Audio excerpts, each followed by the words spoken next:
got this feeling on the summer day when you were gone. I crashed my car into the bridge, I watched, I let it burn. I threw your shit into a bag and pushed it down the stairs. I crashed my car into the bridge.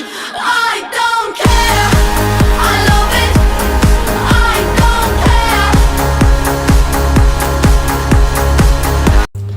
Assalamualaikum warahmatullahi wabarakatuh. Perkenalkan, nama saya Destiny Putri Nabila, NPM 2022 1450 1606 dari kelas R7H. Memenuhi tugas mata kuliah perdagangan luar negeri. Berikut presentasi dari kami.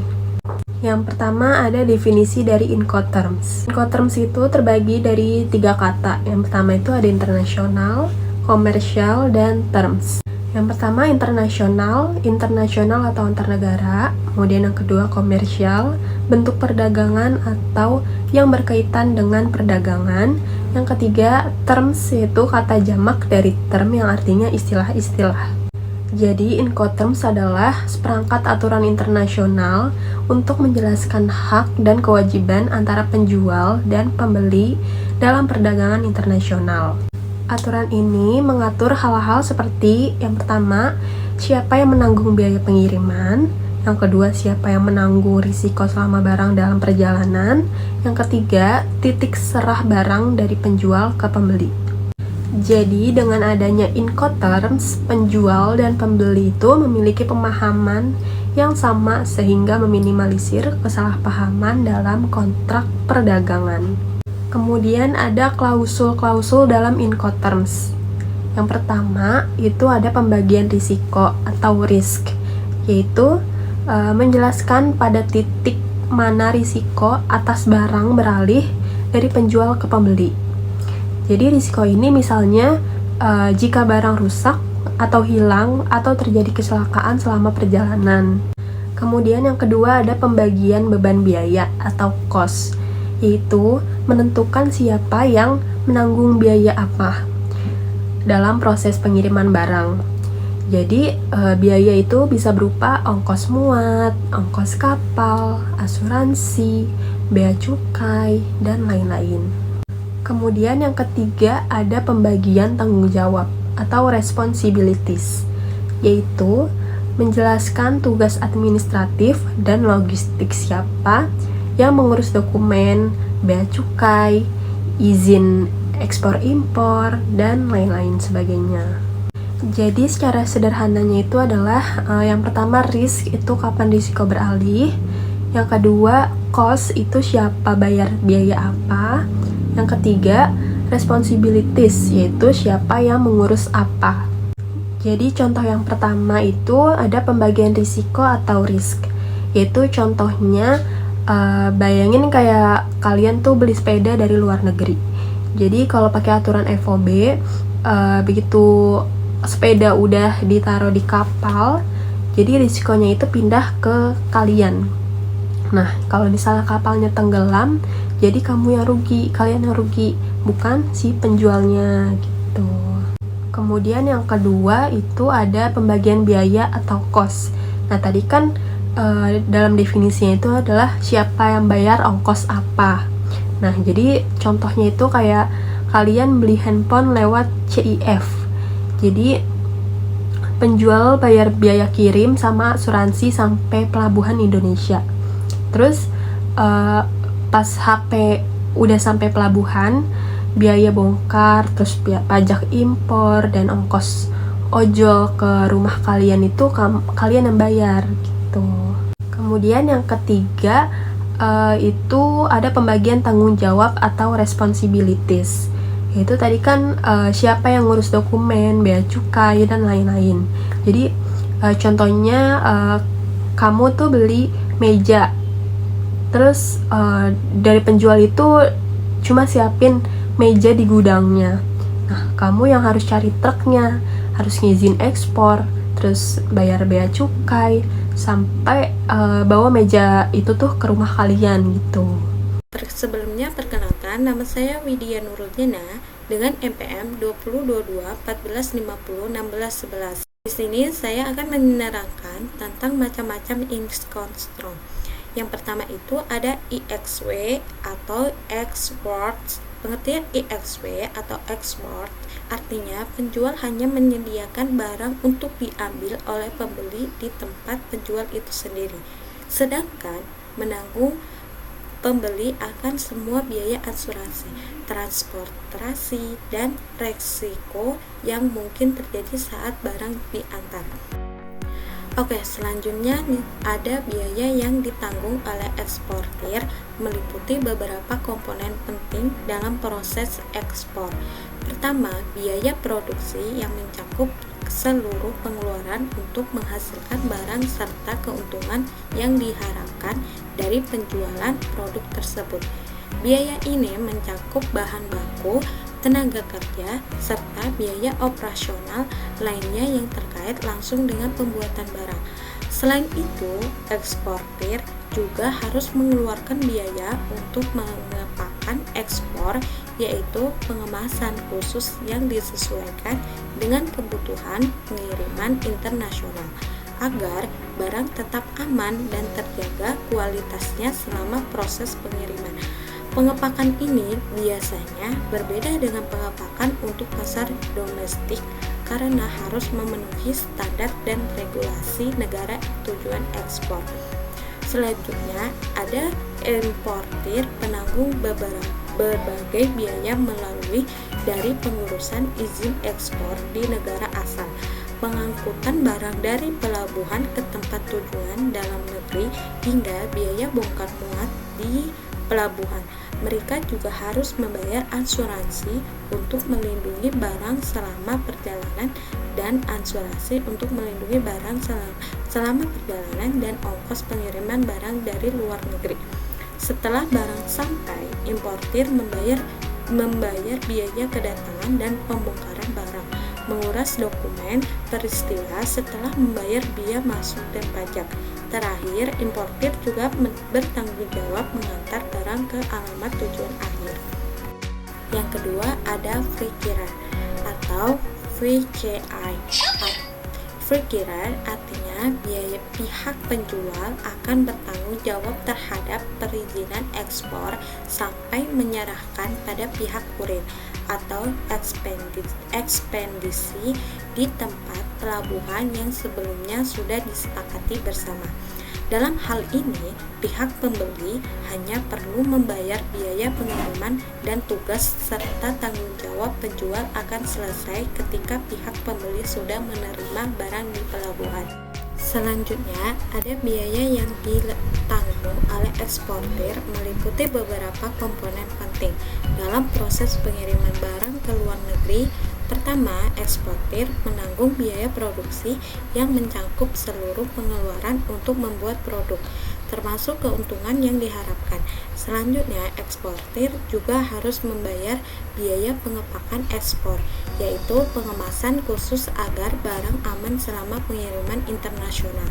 Selain itu, eksportir bertanggung jawab atas biaya ekspor clearance yang mencangkup proses administrasi, biaya administrasi, dan dokumen untuk memperoleh izin ekspor dari pemerintah terakhir.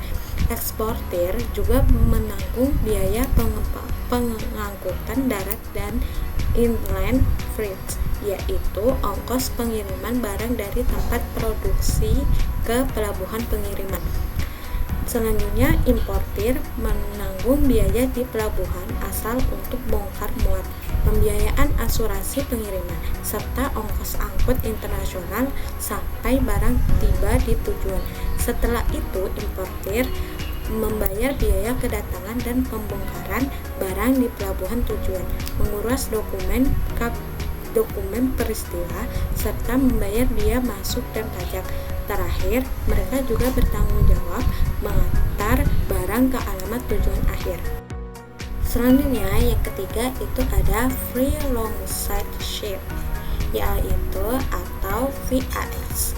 Free long side ship adalah pihak penjual mempunyai tanggung jawab hingga produk yang dipesan oleh pihak pembeli tiba di pelabuhan keberangkatan dan sudah untuk didekati kapal pengeruk untuk memproses pemuatan.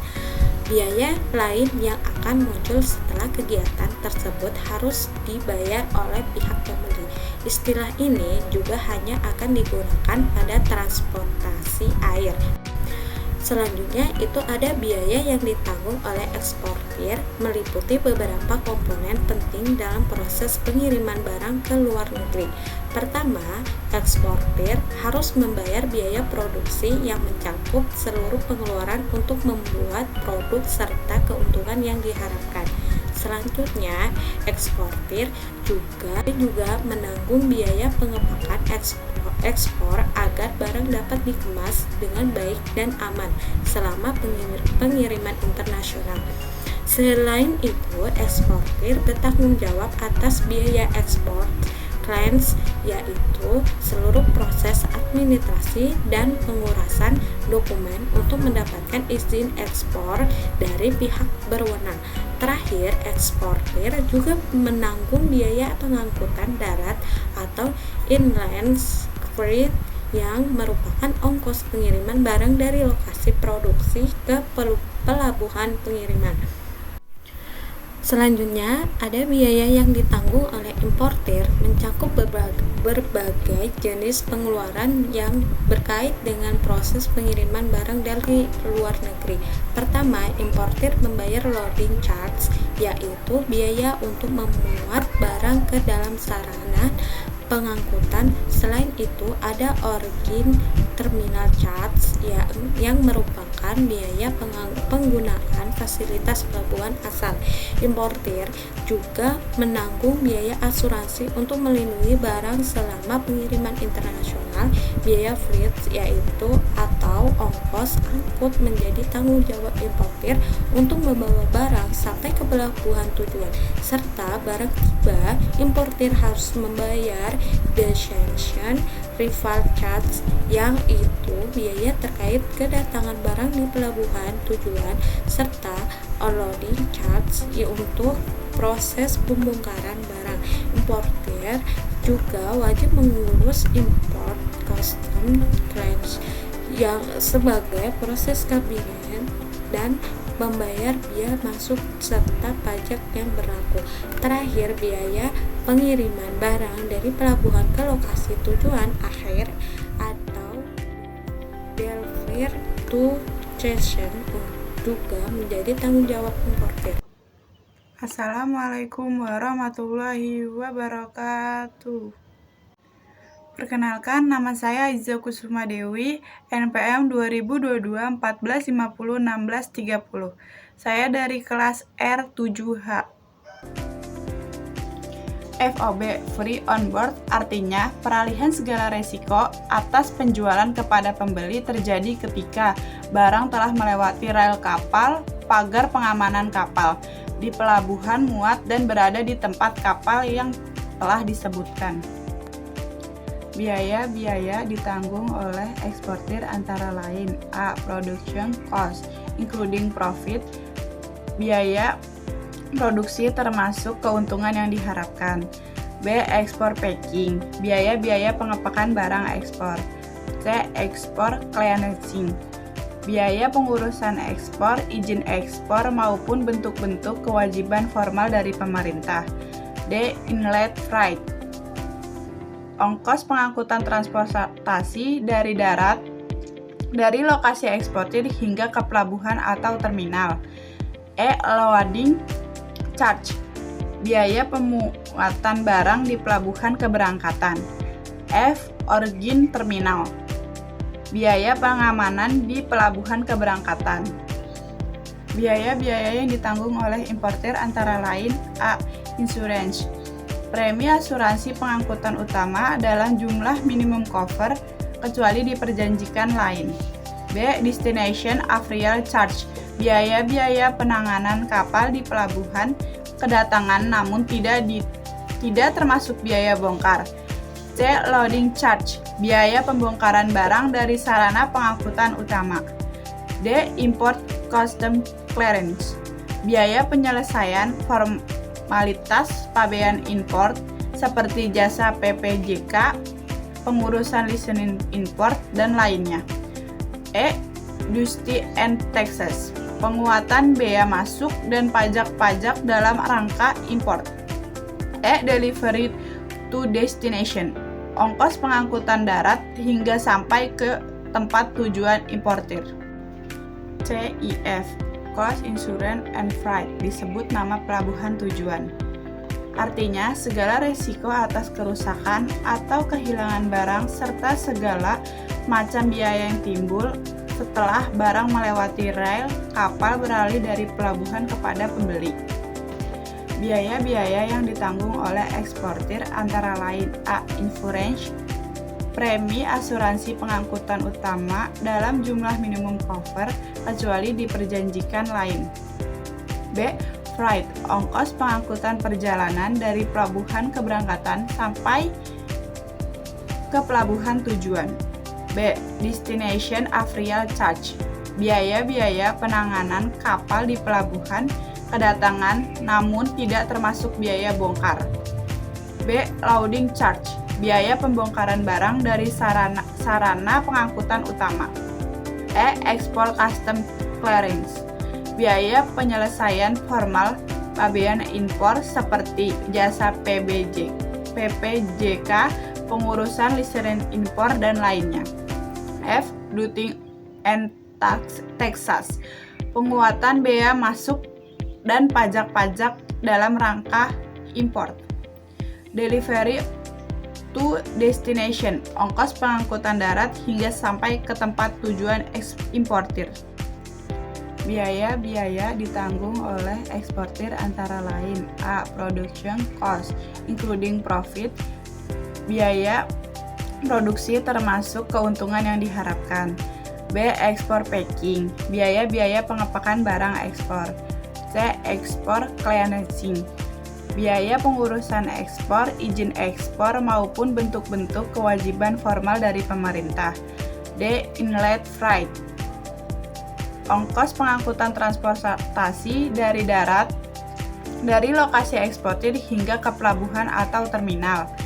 E. Loading charge, biaya pemuatan barang di pelabuhan keberangkatan. F. Origin terminal, biaya pengamanan di pelabuhan keberangkatan. G. Freight, ongkos angkut perjalanan dari pelabuhan keberangkatan hingga sampai ke pelabuhan tujuan.